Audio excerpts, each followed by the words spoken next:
আবারও চলে এলাম নতুন একটা ভিডিও নিয়ে। আজকে গরুর মাংস রেসিপি করব নতুন পাতিলে, আর জামাইয়ের থেকে কিছু কাজ করিয়ে নিব।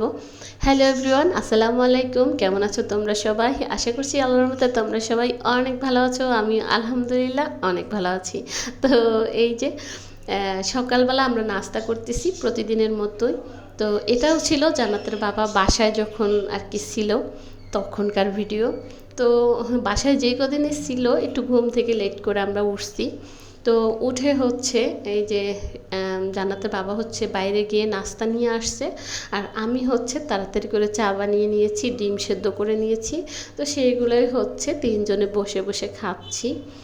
আর বাবু হচ্ছে সে যে কি দুষ্টামি করে কি বলবো, এত দুষ্টামি করছে এই কয়দিন বাসায় যখন ছিল, সেটা আর বলার ভাষা রাখে না। কারণ তার তো ফোন ছিল না, সে আসলে ফোন দেখতে পারে নাই। তো আমাদেরই হচ্ছে ভীষণভাবে বিরক্ত করছে, কি আর করা যাবে। তো একটু পরে পরে হচ্ছে জান্নাতের বাবা ওকে হচ্ছে বাইরে নিয়ে গেছে। আর এখানে এই যে ডিমটা দেখে কি মজা করতেছিল। তো এখানে হচ্ছে কি কিছুক্ষণ আগে তাকে বলেছিলাম তোমাকে আমার ভিডিওতে আর নিব না, সেই জন্য চোখ বড় বড় করে আর কি দেখছে। তো ফোনটা আমি ঘুরিয়ে দিয়েছি, সেটা আর আসলে দেখানো হয়নি। যাই হোক, এই যে আমাদের খাওয়া দাওয়া শেষ, তারপরে একদম ঘড়িতে এখন 12টা বেজে গেছে, আমিও রান্না করতে চলে যাব। আর বলতেছিলাম তুমি না আমাকে কালকে বললাম যে ফ্যানটা মুছে দিবে, তো সেই কথা শুনে সে আমাকে 2টা ফ্যানই হচ্ছে মুছে দিছে, সুন্দর করে পরিষ্কার করে দিছে। আর আমার মনে হয় কাজের ভিতরে সবচেয়ে বড় কষ্টের কাজ হচ্ছে আমার ফ্যানটা আর কি মুছে পরিষ্কার করা।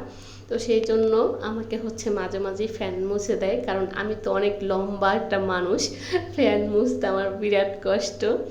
যাই হোক, তারপরে হচ্ছে রান্না করতে চলে আসছি। আর এই যে হচ্ছে আমার নতুন পাতিল।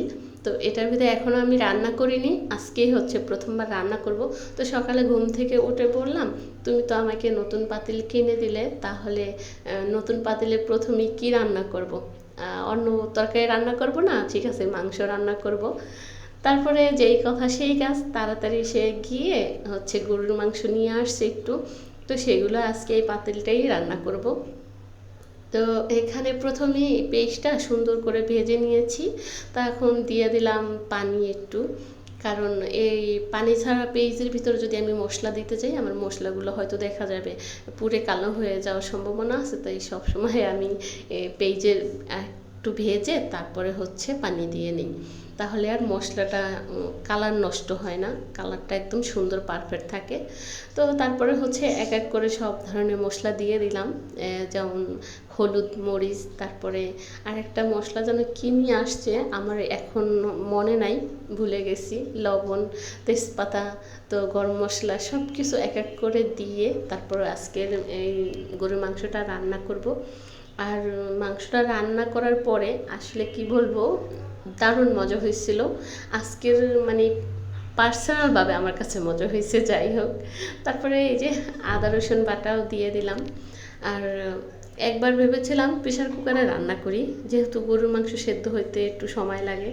তো ভাবলাম না ঠিক আছে, আজকে যেহেতু ভেবেছি এই পাতিলে রান্না করব, তো এটার ভিতরেই করি। তো একটু টমেটো কেটে দিয়ে দিয়েছি, ওটা আর আসলে দেখানো হয়নি। খুব সুন্দর করে আমি মশলাটাকে একদম কষিয়ে নিয়েছি, 2-3বার করে কষিয়েছি। যেহেতু এখানে ব্লেন্ডার করা পেস্ট দেইনি, ব্লেন্ডার করা ছিল না। তো ওই যে বললাম বাসায় জান্নাতের বাবা থাকলে না আমার আসলে সেরকমভাবে কাজগুলো গুছিয়ে করা হয় না। দেখা যায় সে একটু পরে পরে এটা করো, এটা দাও আমাকে, এটা দাও, মানে একটার পর একটা কিছু চাইতে থাকে, দিতে থাকে। তো বাবুকে নিয়ে আমার আর হচ্ছে বেশি করে পেস্ট কেটে এগুলো ব্লেন্ডার করা হচ্ছে না। তো ভাবতেছি এক সময় করে ব্লেন্ডার করব। তো যাই হোক, এইদিকে হচ্ছে মিষ্টি কুমড়াও বসিয়ে দিয়েছি, ওইদিকে মাংসটা কষাতে দিয়েছি, সুন্দর করে আর কি ঢেকে রেখেছি, কষানো হইতে থাক। এইদিকে আবার হচ্ছে মিষ্টি কুমড়া রান্না করতেছি। চিংড়ি মাছ দিয়ে যদি মিষ্টি কুমড়াটা একটু হালকা ভাজা ভাজা করে রান্না করি, তো এটাকে জান্নাতের বাবা খুবই পছন্দ করে। যদিও আজকে গরুর মাংস রান্না করছি, সেই তরকারিটা খাবে না। তো মিষ্টি কুমড়া আমারও খুব পছন্দ, আমাদের দুইজনেরই খুব পছন্দ। আর যদি এরকম চিংড়ি মাছ দিয়ে যদি রান্না করি না, সে খায়। তো আজকে যেহেতু তার পছন্দের গরুর মাংস আছে, সে আজকে যতই এটা পছন্দের হোক খাবে না, শুধু মাংস দিয়ে ভাত খাবে। সে হয়েছে মাংস লাভার, সে মুরগি হোক আর গরুর মাংসই হোক, তো এই দুইটা যদি থাকে অন্য কিছু তার লাগে না। যাই হোক, সুন্দর করে কষিয়ে নিয়েছি, একদম 2বার কষিয়েছি, তো সবগুলো আর দেখাইনি আসলে। যদি এতবার কষানোটা যদি দেখাতে যাই, ভিডিও কিন্তু অনেক বড় হয়ে যায়। তো আমি সুন্দর করে 2বার কষিয়ে একটু আলু দিয়ে তারপর হচ্ছে এখন একদম লাস্ট পর্যায়ে ঝোল দিয়ে দিলাম। আর এই দিকে হচ্ছে আমার মিষ্টি কুমড়াটাও একদম ভাজা ভাজা হয়ে গেছে। আর এই মিষ্টি কুমড়াটা খেতে এত মজা, মানে না খেলে কিন্তু বুঝতে পারবে না। তো যাই হোক, এই পর্যন্ত যে আমার প্রিয় আপুরা ভিডিও দেখেছো কিন্তু একটা লাইক করতে ভুলে গেছো, প্লিজ মনে করে একটা লাইক করে দিবে, কারণ তোমাদের একটা লাইক আমার কাছে অনেক মূল্যবান। আমার ছোট চ্যানেলটা বাড়াতে অনেক অনেক সাহায্য করবে তোমাদের একটা লাইক।